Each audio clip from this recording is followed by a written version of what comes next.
Para quem não conhece, quando a gente fala desse evento, eu preciso pensar numa coisa assim. O Eurovision, pensa na Copa do Mundo, na verdade. Né? Dezembro está chegando aí, novembro, dezembro, a Copa do Mundo já está na porta, teremos vários dias úteis aí de folga por conta da Copa, né?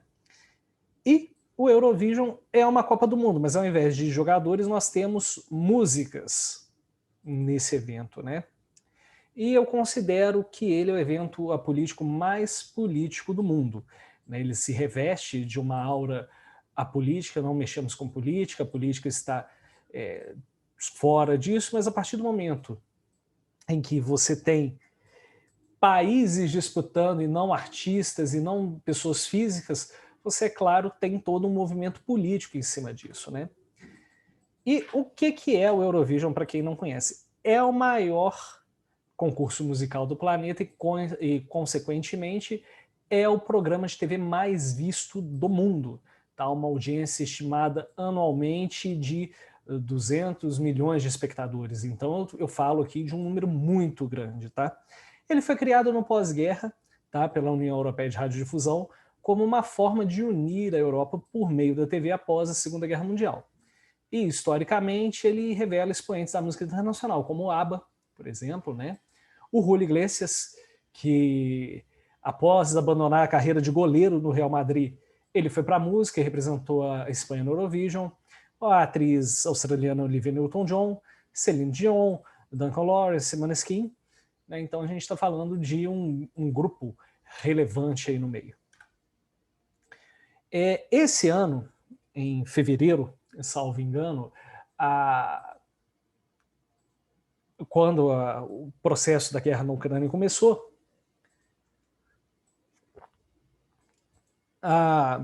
perguntaram para a EBU se ela ia expulsar a Rússia do evento.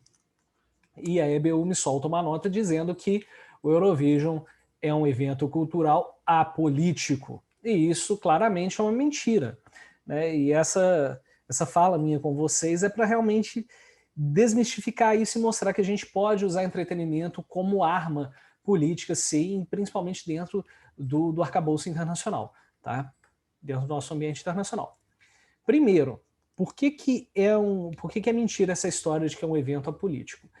Nós estamos falando da maior votação, maior eleição popular da Eurásia. Eu estou falando que 200 milhões de eurasianos, né, podem votar nesse concurso. Eu dou uma plataforma para que 200 milhões de pessoas possam votar. Tá? Outra coisa, estados e populações tentam manipular as votações baseados em seus interesses. Né? Eu posso dar dois exemplos claros aqui para vocês disso. Primeiro, em relação à Armênia e Azerbaijão, em 2010, salvo engano, em 2010, nós tivemos 9 pessoas no Azerbaijão que votaram na música da Armênia. E a polícia foi atrás para saber por que essas pessoas votaram na Armênia. Então, olha só a confusão que tem. O Estado se apropriando de algo que é do campo do entretenimento para poder usar no contexto de guerra. Né? E outra coisa é a relação a relação Grécia-Chipre. Né? Grécia e Chipre sempre tiveram aí momentos bons e ruins, mas depois do conflito entre Chipre, depois da invasão que a Turquia fez no Chipre, a Grécia começou a apoiar o Chipre de forma institucional no âmbito de libertação. Né? E com isso, desde a década de 70, há uma troca intensa de votos, tanto do júri quanto da população de Grécia e Chipre um no outro. Tá? Então, normalmente, a votação máxima da Grécia é no Chipre e vice-versa. Então, as pessoas vaiam isso. Em Turim, esse ano, lá na Arena do Eurovision, foi ridículo isso, né? O público vaiando. Então, você vê que o público do evento não conhece essas questões políticas que estão envolvidas no voto. E se a pessoa gasta dinheiro para ir no local sem conhecer essas nuances políticas, está gastando errado. Deveria dar uma estudada no contexto. Outra coisa, a gente conhece a bandeira da União Europeia, né, o círculo com as 2 estrelas. Mas antes da União Europeia, a primeira entidade que usou esse conceito das 2 estrelas no fundo azul foi a organização do Eurovision. Olha só aqui no nosso cantinho esquerdo como é que isso aparece na tela, né? O Eurovision conseguiu integrar a União Soviética à Europa Ocidental. Uma das maiores falácias que a gente tem é que a União Soviética não consumia nada de cultura ocidental, era um ambiente muito fechado, você não podia ter acesso aos artistas da Europa Ocidental, dos Estados Unidos, senão você morria. Mentira! Desde a década de 60, a União Soviética assistia ao Eurovision. Então, eles conheciam o que acontecia do outro lado do muro. Tá? E, além disso, o Eurovision cria 2 coisas importantíssimas, que é a questão da comunidade imaginada e a do ser europeu. Por exemplo, o que faz uma pessoa, por exemplo, do interior do Amazonas se conectar com uma pessoa daqui de Minas Gerais? A ideia de ser brasileiro. Todos nós somos brasileiros. Mas como é que pessoas tão distantes, de locais geográficos tão distantes, vão se sentir brasileiros? Por meio das comunidades imaginadas. Aquele conceito do Benedict Anderson, que vai nos dizer o seguinte, independentemente do lugar que eu esteja, se eu compartilhar alguma coisa com outra pessoa ou com um grupo de pessoas, isso nos faz formar uma comunidade imaginada, né? E o Eurovision cria isso, a comunidade imaginada europeia. Basta pegar o exemplo de Israel, né? Israel é um país que está na Ásia, mas que quando participa do Eurovision se integra à Europa, né? E isso tudo cria um sentimento de ser europeu. O que é o ser europeu? Aqui existem vários estudos sobre isso. Ser europeu significa ser civilizado, estar na civilização. Quem não está na Europa não é civilizado, é o bárbaro que precisa ser ou catequizado pela ideia de ser europeu, ou então precisa ser combatido. Tá? Essa ideia do ser europeu vem desde a época do colonialismo e ainda permanece. A gente vai ver vários casos de países distantes geograficamente da Europa, mas que querem ser europeus, se ocidentalizar via Eurovision. Tá? Outra coisa também importante é que o Eurovision foi o primeiro fórum continental que acolheu a antiga União Soviética antes mesmo da União Europeia, né?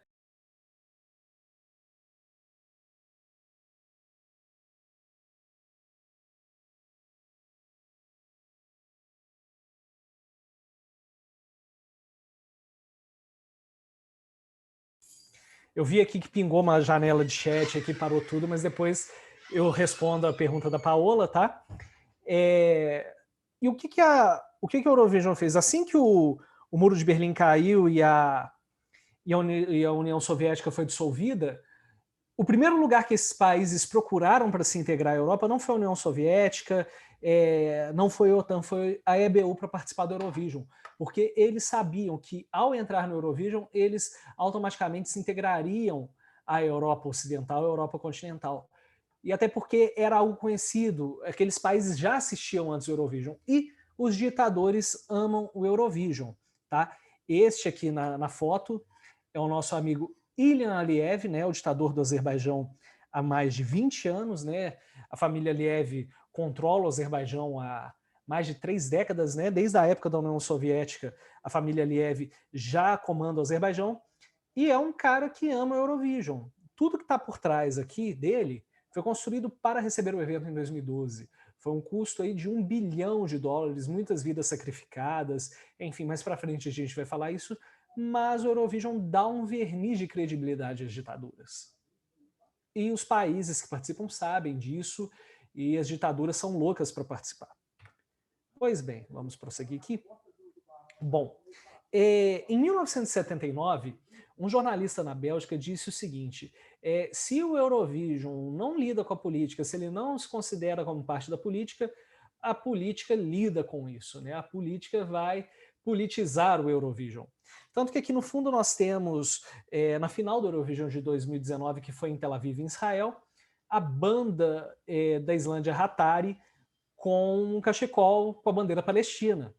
E no dia estava explicitamente proibido pela organização de levar mensagens pró-Palestina. A TV da Islândia pagou 50 mil euros de multa.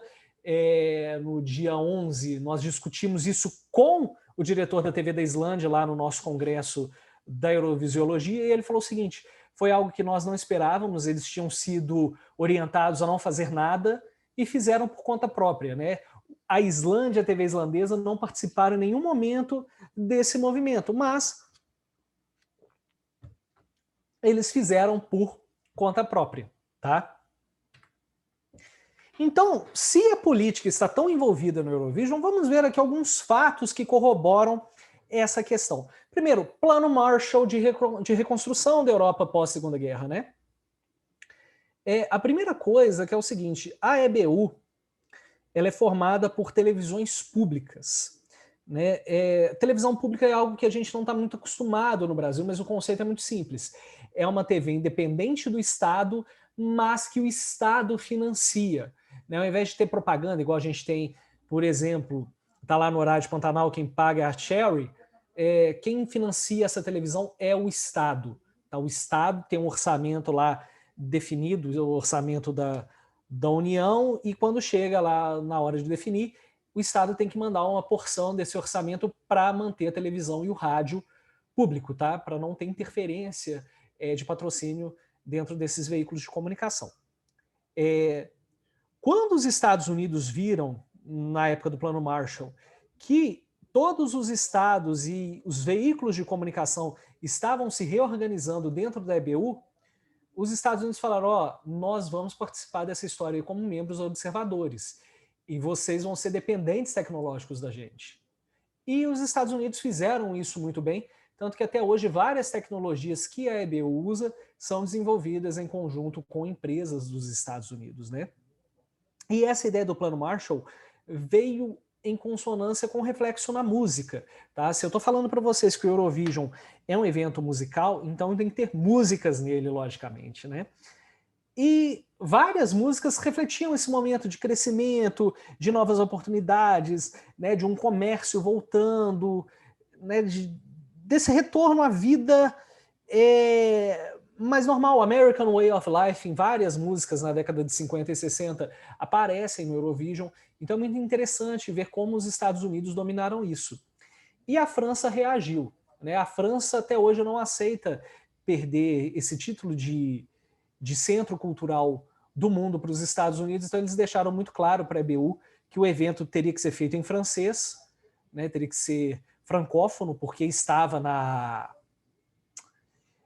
como eu posso dizer, no ambiente da França, né? A sede da EBU fica numa área da Suíça que fala francês, e a França não aceitava isso, tanto que a França demorou anos para levar uma música que tivesse um trecho em francês. Curiosamente, nesse ano, nenhuma música foi executada em francês, foi a primeira vez na história. A França levou uma música em bretão, né, que está lá para o norte da França, então foi muito curioso isso, você ter um concurso que tem uma prevalência da língua francesa, não ter nenhuma música em francês. A Itália é um caso muito interessante por conta dessa cantora Gigliola Cinquetti. Né? Ela venceu em 1964 com a música chamada Nonoletta. O que é isso? Eu não tenho idade. Na década de 60 nós temos todo o processo de libertação da mulher, né, do corpo da mulher, e ao mesmo tempo que a mulher tinha o poder de dizer sim, ela também tinha o poder de dizer não. E a Itália mandou uma música à época que tinha muito esse poder, né, da mulher dizer: eu não tenho idade para me relacionar com você, você é mais velho do que eu, você é um homem mais velho do que eu, e eu sou uma menina de 16 anos, eu não tenho idade para me relacionar. Olha que impacto, né? Que mensagem de impacto para um continente que vinha se reerguendo, né, depois da Segunda Guerra. 10 anos depois, ela volta para o Euro e ela ganha com essa música. Tá? A primeira vitória da Itália foi com essa música extremamente politizada e com uma mensagem muito atual ainda. Né? 10 anos depois, em 1974, a Gigliola volta para o Eurovision com uma música chamada Si. E no dia seguinte ao concurso, haveria o plebiscito sobre o divórcio na Itália. A Itália decidia se aprovava ou rejeitava o divórcio por meio de um plebiscito. E o governo italiano ficou muito preocupado que se aquela música Se fosse martelada na véspera da votação, o divórcio ia ganhar.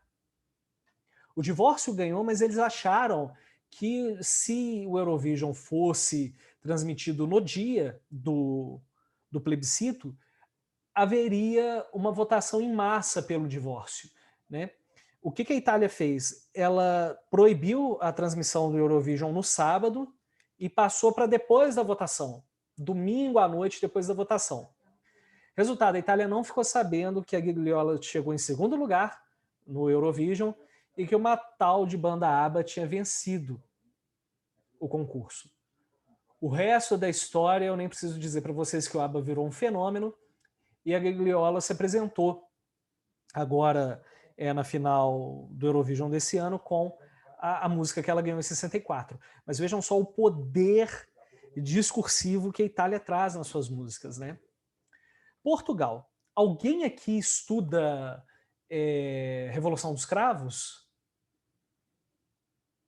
Tem alguém aqui que estuda política portuguesa, Revolução dos Cravos, processos de libertação da África lusófona? Alguém se interessa pelo tema ou não? Deixa eu ver aqui, chat. Não. Ok. Bom, para quem não sabe como foi a Revolução dos Cravos, foi um momento de derrubada do governo fascista de Antônio Salazar, né? E posteriormente quem assumiu esse governo salazarista foi o Marcelo Caetano. E em 1974 os militares decidiram se organizar para derrubar esse governo fascista de Portugal, entregá-lo aos civis. E de fato isso aconteceu, isso é muito interessante em Portugal, tá? Todo o processo de organização foi feito pelo rádio. E tem uma música emblemática em Portugal, que é Grândola Vila Morena. Quando essa música tocou, todos os militares foram para a rua para derrubar o governo salazarista. Mas tem uma música muito importante no processo, que é a anterior, que é E Depois do Adeus. O Eurovision tinha sido feito 2 semanas antes do 25 de abril. E eles precisavam de uma música para poder não dar muita bandeira para o governo, porque Grândola Vila Morena havia sido censurada. Então, o que os militares fizeram? Vamos colocar Depois do Adeus, que tocou no Eurovision há 2 semanas, está fazendo sucesso em Portugal? Vamos colocar essa música como um aviso para o exército seguinte: assim que tocar Depois do Adeus, todas as tropas têm que se preparar, porque não tem volta. A gente vai tomar o poder e vai derrubar o governo. Tá? Então, acabou que Depois do Adeus foi uma música primordial para a Revolução dos Cravos. Se não tivesse tocado Depois do Adeus, provavelmente a Revolução dos Cravos não aconteceria. E Portugal ficaria sobre a égide do fascismo, do salazarismo até a década de 80, 90, mais ou menos. É muito importante dizer a vocês o seguinte: estatisticamente, o país que mais leva política em suas músicas no Eurovision é Portugal, tá? E aí nós temos Israel. Existem 2 pesquisadores que falam o seguinte: a partir do momento que Israel entra no Eurovision, você tem uma transformação gradual do hebreísmo em israelismo global, tá? Israel deixa de ser a terra dos hebreus, né, a terra dos judeus, para se transformar em um estado mesmo, numa identidade estatal, né? Você tem os judeus pelo mundo, mas você tem um estado chamado Israel que tem vida própria. Então Israel investe muito no Eurovision, principalmente na década de 70, para se firmar como um estado independente, né? Um estado que anda com suas próprias pernas. E é o seguinte, Ricardo, por que Israel está no Eurovision? Para que um país participe do Eurovision, é necessário estar numa área continental de comunicação, que a ONU divide as áreas internacionais de comunicação. Quem está no norte da África, parte do Oriente Médio, um pouquinho da Ásia continental, Europa Oriental e Ocidental, pegando um pouco do Cazaquistão, da Rússia, uns países ex-União Soviética, estão na área europeia de telecomunicações. Quem está nessa área pode se filiar à EBU, né, que é a organizadora do Eurovision, e participar do Eurovision. Por que a Austrália participa também, Ricardo? Porque a Austrália foi convidada a participar, e o Brasil também pode. Pelas regras, se o Brasil for convidado, quem é o nosso representante é a TV Cultura de São Paulo. Tá? Mas olhem só, observem a importância para Israel, que é um estado que está geograficamente na Ásia, se compreender como Europa, né? Se compreender como um país europeu, e eles entendem isso via Eurovision. Tá? E aí, ao mesmo tempo que você tem Israel participando, nós também temos Solidariedade Palestina. Não só com o Hatari e a Madonna que nós vimos em 2019, mas também no Eurovision 1980. Israel foi bicampeão consecutivo. Ganhou em 1978 para 79 e 79 para 80. Israel teria que sediar o Eurovision de 1980. E não sediou porque o concurso foi marcado no dia do Yom Kippur. E ninguém pode fazer nada no Yom Kippur em Israel, né? Os judeus guardam um dia em respeito ao Yom Kippur. O que a EBU fez? Mandou o concurso para ser sediado na Holanda. E Israel também não defendeu o título em 1980.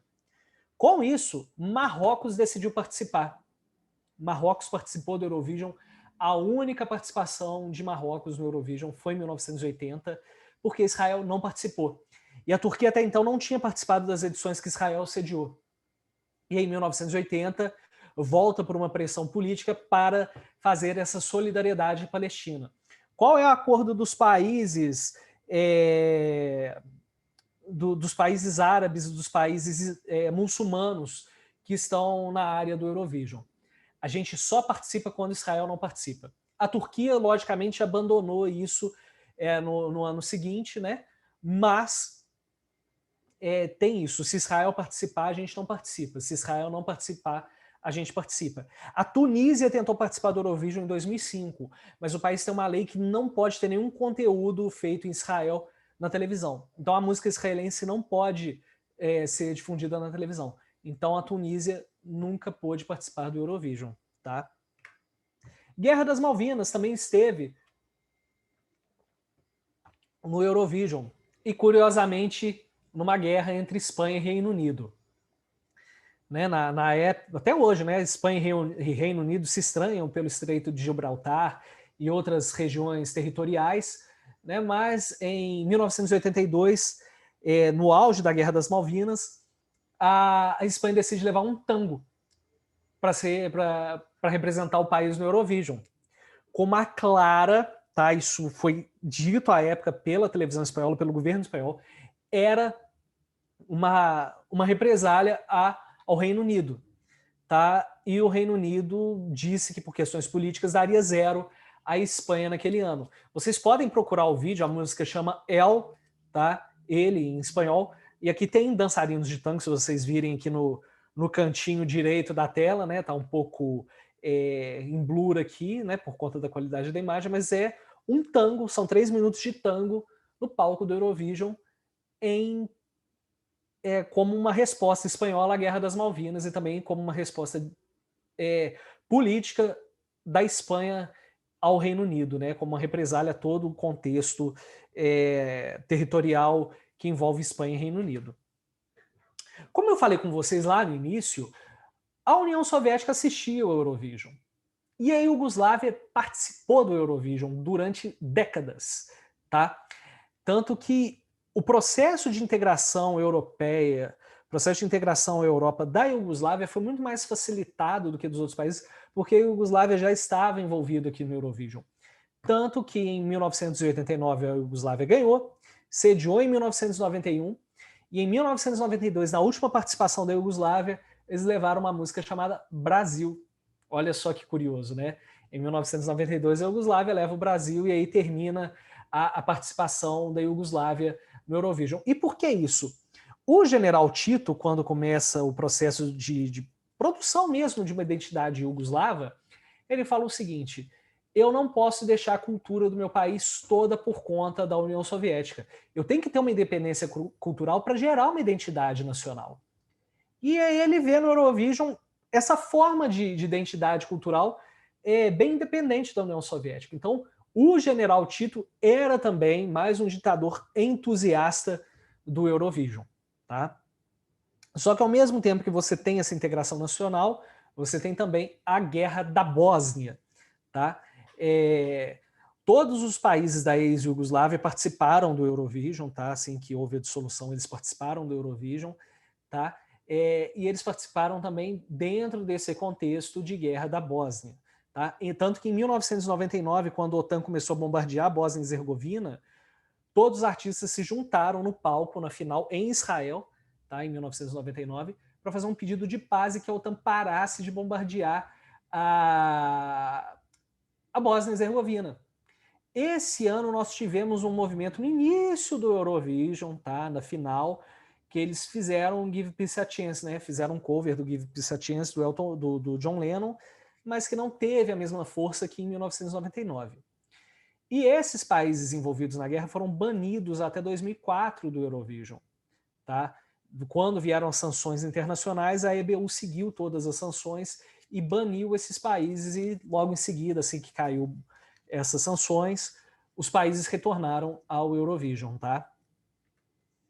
E aí nós temos o caso da Sérvia, né? A Sérvia saiu desse contexto todo da Iugoslávia, veio à união com Montenegro, depois teve a independência, né? Sérvia e Montenegro viraram dois países, e um ano depois da independência, a Sérvia ganhou o Eurovision. Então, assim, Sérvia e Montenegro participaram do Eurovision em 2006, teve o processo de independência, e em 2005, perdão, e em 2006 a Sérvia participa como ente estatal independente e ganha o Eurovision. A artista que canta a música que ganhou o Eurovision, né, a música Molitivá, que é uma coisa bem conto de fada, uma música bem Disney, né? A Maria Seferovic, ela virou uma heroína nacional, ao ponto de que quando a Sérvia ganhou o Eurovision, Belgrado teve festa assim a madrugada inteira de sábado para domingo, as pessoas saíram em carreata, levaram a bandeira da Sérvia recém-independente, porque foi o primeiro momento de orgulho nacional que a Sérvia teve. O pós-independência de Sérvia e Montenegro foi um acordo da ONU, você teve participação da União Europeia, né, o processo de plebiscito foi muito polêmico, mas conseguiram chegar a um acordo. E quando você ganha um concurso desse, a Europa toda te apoiando, isso para a Sérvia foi um momento de glória e de consagração. Então, não estou brincando, foi um conto de fadas da Sérvia pós-independência. Olha só o que o Eurovision consegue transformar a arena interna, né? Você cria um sentimento nacionalista com um concurso musical, né? Que pode dizer, o Eurovision é brega, o Eurovision é quiche. Gente, deixa eu contar uma coisa para vocês. O quiche é a melhor arma para se dominar um país. É a melhor arma para se dominar o povo. Porque o quiche, por excelência, é a arte do povão, é a arte popular, tá? Aqui no Brasil, por exemplo, eu não gosto de sertanejo, sertanejo é brega. Não é. Sertanejo é a arte do povo. É o quiche, funciona muito bem. Recebeu mensagenzinha de bom dia no WhatsApp, é quiche. E funciona muito bem porque as pessoas gostam. Tá? O Eurovision pode ser quiche, pode ser brega, mas funciona muito bem. Tá? Inclusive como arma de Estado, porque o quiche é a arte das ditaduras. Então, por exemplo, o ditador que quer se projetar com o eruditismo, com a música clássica, ele não vai ter sucesso. Ele só vai ter sucesso com o quiche, tá? E aí, andamos um pouco para 2008. O que aconteceu em 2008? Guerra Rússia-Geórgia. Né? A Rússia pegou porções territoriais da Geórgia, né? Que eram a Abcásia e a... Nossa, a Abcásia, pera aí que eu esqueci o nome do outro país. A Abcásia e a... Ossétia do Sul, lembrei, Abkhazia e Ossétia do Sul, a Rússia deu independência dessas duas regiões, né, transformou em países independentes, mas que pertencem à Geórgia, só a Rússia e Nagorno-Karabakh reconhecem a existência desses dois países, né? Em 2009, o Eurovision foi em Moscou, e à época quem era o primeiro-ministro era Vladimir Putin. O Putin, gente, sempre levou o Eurovision muito a sério. Ele entende que o Eurovision é a forma da cultura russa chegar à Europa Ocidental. É a forma da cultura russa fazer sua propaganda. O Putin leva tão a sério o Eurovision que ele foi pessoalmente fiscalizar os ensaios do evento. E assim, quando a EBU puniu a Rússia, mais para frente a gente vai falar, o Putin sentiu muito. Foi a primeira sanção que ele, Vladimir Putin, como pessoa física, sentiu. E mais para frente a gente vai falar o porquê. Tá, feito essa explicação, em 2009, a Geórgia mandou uma música chamada We Don't Wanna Putin. Desse jeito que está aí na tela. Todo mundo viu que era uma provocação da Geórgia para o Putin. E essa música foi proibida de concorrer, por mensagem política. Quando eu digo que nós não queremos Putin, eu estou falando, ó, vai embora, né? Nós não queremos colocar aqui, né? Nós não queremos colocar, mas quando você tira esse espaço do Put e do In, você tem Putin, né? A Geórgia foi proibida de participar com essa música. O que a Geórgia fez? A gente não participa esse ano, então o nosso recado foi dado. Aquilo que a gente queria dizer no Eurovision, a gente já disse. E aí nós temos o Azerbaijão, né? O que é o Azerbaijão? Alguém aqui estava na minha palestra de Nagorno-Karabakh em 2020, 2021? Ou foi 2020, Rafa? Foi em 2021. Ano passado. Tem alguém dessa turma que estava aí ou não? Eu acho que não. Tá, beleza. Chegou uma mensagem de chat aqui, deixa eu ver. Deixa eu ver a participação dos amigos internautas aqui. Não abriu, gente. Depois eu tento ver o chat. Não, a Paula só falou que infelizmente ela não estava na outra palestra. Ah, beleza. Bom, na outra palestra eu estava falando sobre a guerra de Nagorno-Karabakh que envolve Armênia e Azerbaijão, né? Pois bem, o que é o Azerbaijão? O Azerbaijão é um país riquíssimo em gás e petróleo. Tá? Ele fica no Cáucaso Asiático, é um país muçulmano, etnicamente ligado à Turquia, e que está em guerra com a Armênia há mais de 30 anos. O Azerbaijão, ele não quer ser um país asiático. O Azerbaijão sempre viveu, assim, o Azerbaijão se entende como um país europeu porque foi dominado pela União Soviética, né? Ele tem muitas referências europeias, o país. Então, o Ilham Aliyev, que é o ditador do Azerbaijão, decidiu europeizar o país. E o que ele fez?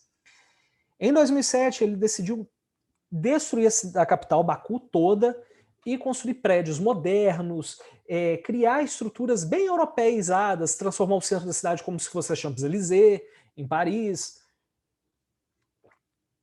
Então ele decidiu dar um verniz europeu ao país. E decidiu colocar o Azerbaijão em todos os fóruns possíveis e imagináveis onde ele pudesse se colocar como Europa. Então o Ilham Aliyev coloca em 2008 o Azerbaijão no Eurovision. Incrivelmente, o Azerbaijão não leva música étnica, ele vai levar muita música ocidental, feita por artistas suecos, tá? Por artistas americanos. E em 2011 ele ganha o Eurovision. O Azerbaijão ganha o Eurovision. E esse é o ápice do projeto de Nation Branding do Azerbaijão. Quando eu falo de Nation Branding, o que isso quer dizer para quem não está familiarizado? Esse é um conceito de relações internacionais e da publicidade, onde um país vai projetar sua marca a partir de virtudes que ele escolhe, né? Por exemplo, qual é o nosso Nation Branding brasileiro? É a democracia racial, que o brasileiro é um povo pacífico, feliz, que as diferentes raças podem conviver, as diferentes religiões convivem aqui, que o negro e o branco conseguem viver em paz e harmonia, e que na vida real a gente sabe que não é isso, né? A gente sabe que é uma grande falácia, mas que o Estado brasileiro adotou isso como imagem de projeção. O Azerbaijão decidiu projetar isso, ele decidiu projetar que a Europa toda pode passar pelo Azerbaijão, que vai viver a mesma experiência, né? E quando o Azerbaijão recebe o Eurovision, ele falou, eu preciso criar uma estrutura maravilhosa e fantástica para que as pessoas se impressionem com isso que eu estou fazendo aqui. Então eles chegaram na zona portuária de Baku, que era uma zona decadente, né, uma área decadente da cidade, reformaram tudo em um ano e construíram a Crystal Hall. A Crystal Hall era uma área de barracos, né, de cortiços, é uma área portuária muito feia esteticamente, e criaram um palácio lindo de LED e um centro de convenções que abriga 40 mil pessoas, de 20 a 40 mil pessoas. E eles construíram isso ao custo de $1 bilhão.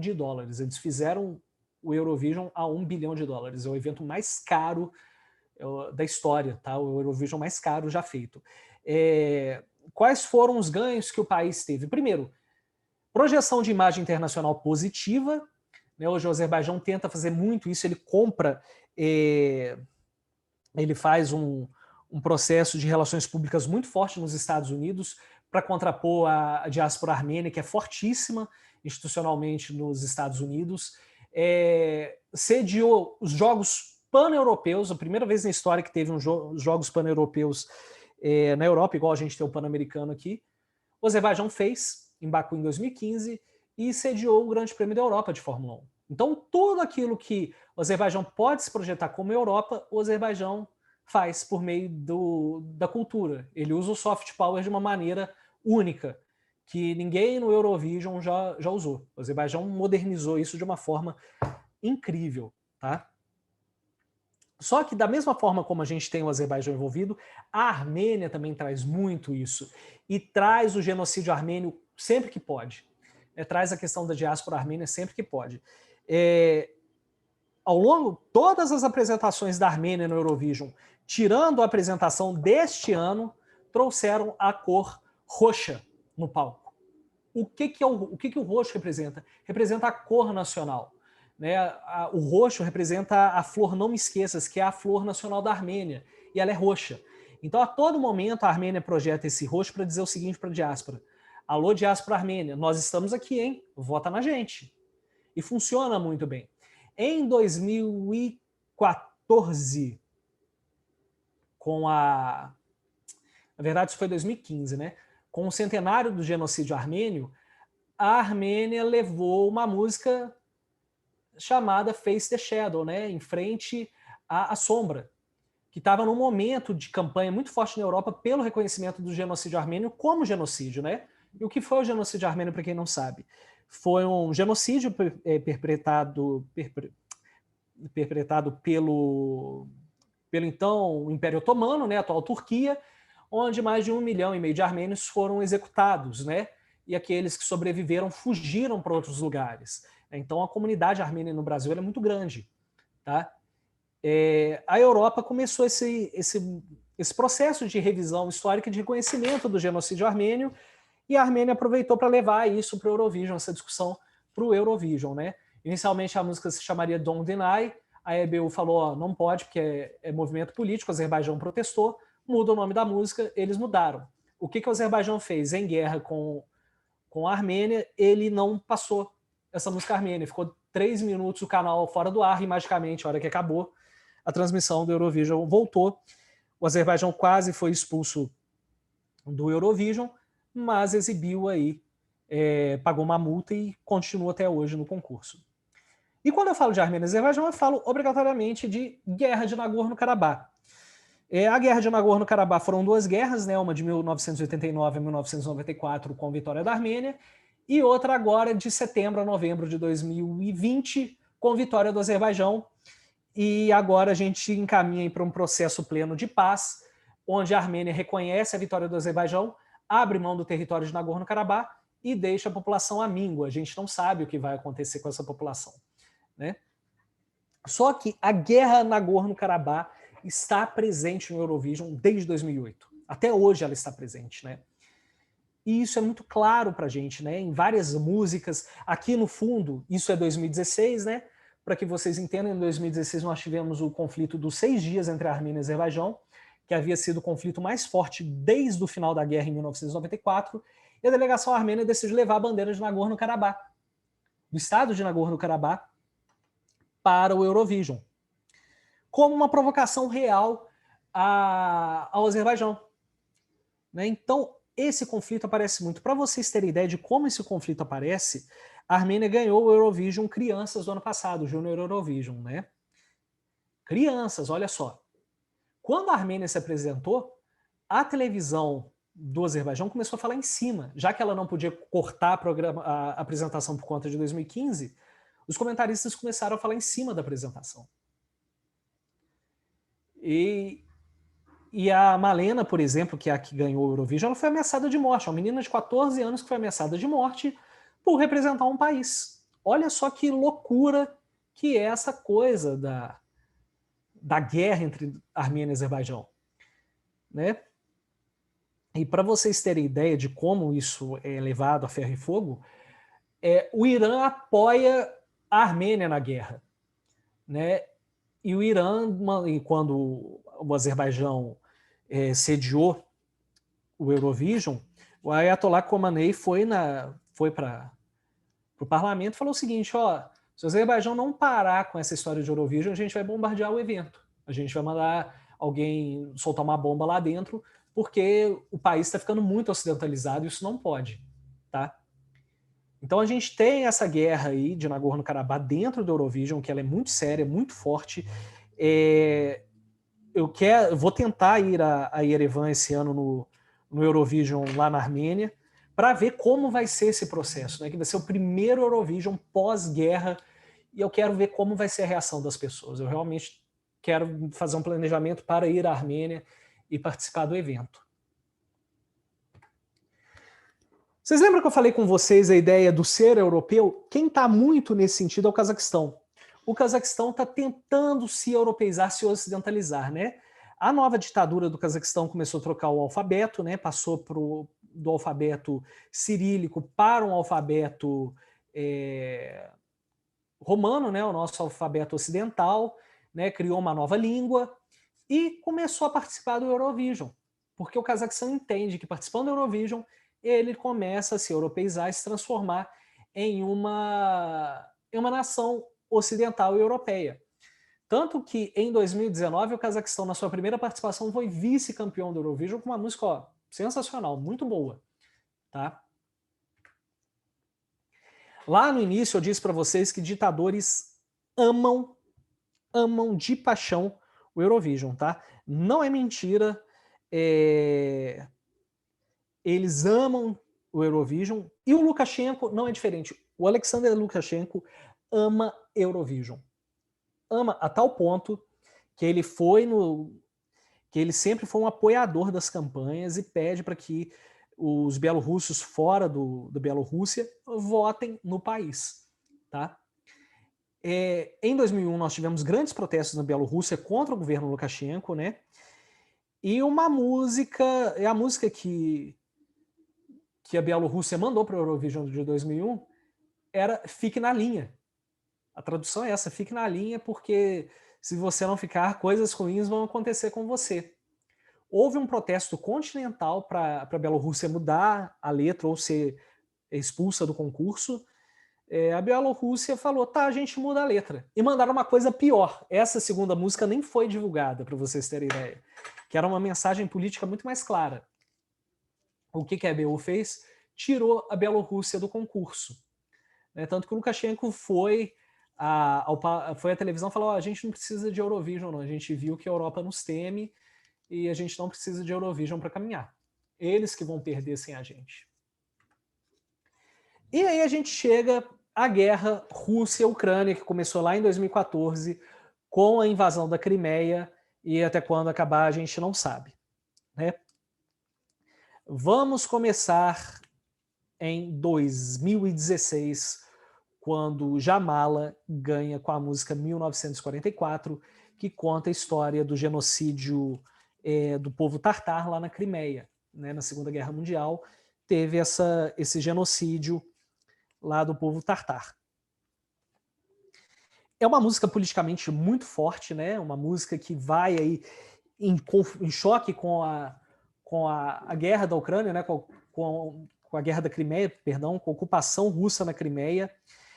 Foi um ano em que a Rússia era a favorita à vitória. Para mim, a melhor música do ano de 2016 no Eurovision foi da Rússia, e eu não sei como não ganhou, de tão boa que era, apresentação impecável, música boa. E a Ucrânia ganhou. A Ucrânia ganhou com essa música muito forte politicamente. A Jamala também foi recebida com honras de chefe de Estado na Ucrânia depois de vencer o Eurovision. E, pelas regras, quem ganhou o Eurovision no ano anterior tem que sediar o ano seguinte. E a Ucrânia sediou o Eurovision, foi assim, o Eurovision mais mal organizado da história. Mais mal organizado do que o desse ano. Porque quase não teve. Eles arrumaram tudo faltando um mês para o evento. Aliás, minto, 2 meses para o evento. E a Ucrânia proibiu a entrada da delegação russa no país. O que a EBU fez? O que a organização fez? Rússia, se você quiser, a gente prepara um link ao vivo de satélite para você participar de Moscou. E a Rússia falou, não, eu vou ser prejudicado porque eu não vou ter o mesmo aparato técnico que os outros concorrentes vão ter. E tem um detalhe importante também. A participante russa no ano de 2017 é uma cantora chamada Julia Samoylova. A Júlia é tetraplégica. A mensagem que a Rússia passou na época foi a seguinte: Ucrânia, é sério que você vai deixar uma pessoa indefesa, uma pessoa tetraplégica, não entrar no seu país para competir? E a Ucrânia falou, é sério, não vai participar. Ela falou, nossa, que malvada você é, hein, Ucrânia? Olha só o que você está fazendo com uma pessoa tetraplégica. Mas não tem problema, ano que vem a Júlia vai aonde ganhar. E aí o Eurovision 2017 quem ganhou foi Portugal, né? E em Lisboa, em 2018, a Julia Samoylova participou, assim, como uma das apresentações mais tristes que eu já vi na história do Eurovision. Ela foi colocada em cima de uma montanha cenográfica para a cadeira de rodas não aparecer. A Júlia saiu do palco chorando, em prantos, porque ela sabia que ela virou algo assim, um complemento da apresentação. Foi muito triste, foi assim, uma das apresentações mais bizarras que eu já vi, mais tristes mesmo, do ponto de vista humano, sabe? A exploração do ser humano dentro do Eurovision. Foi algo muito feio, né? E a seletiva da Ucrânia no Eurovision continua até hoje com essa coisa de guerra. Tanto que nenhum artista ucraniano que se apresentou na Crimeia a partir de 2015 pode representar a Ucrânia no Eurovision. E em 2019 e 2022, essa regra foi utilizada. Em 2019, todos os finalistas fizeram shows na Crimeia, então a Ucrânia saiu do Eurovision em 2019, e nesse ano aconteceu a mesma coisa. A artista que ganhou a seletiva ucraniana, a Alina Pasha, ela cantou na Crimeia, então ela foi eliminada. O segundo colocado, que é a banda Kalush Orchestra, ganhou o direito de participar do Eurovision porque eles não tinham se apresentado na Crimeia antes, né? E aí a gente chega ao banimento russo. O que aconteceu? Quando a Rússia invade a Ucrânia, todo o continente começa a pedir sanções. E uma das primeiras sanções pedidas foi no Eurovision. Foi o impedimento da Rússia de participar. Por quê? O Putin ama o Eurovision. O Putin é viciado no Eurovision. Para a Rússia é política de Estado, a tal ponto que teve um ano que o Azerbaijão não deu votos à Rússia.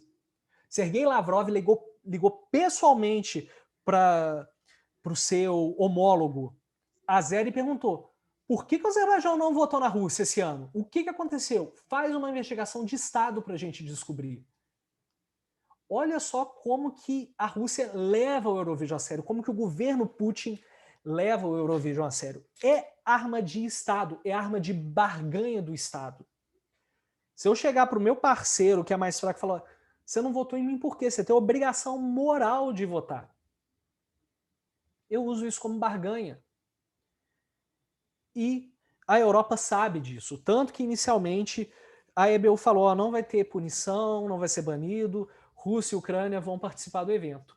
Só que isso pegou tão mal e os estados começaram a ameaçar a Rússia começaram a ameaçar a organização do Eurovision, a EBU, de desfinanciamento, que a EBU não teve outra alternativa a não ser banir a Rússia do concurso. Né? Tanto que esse ano a Rússia não participou do Eurovision e a Ucrânia ganhou.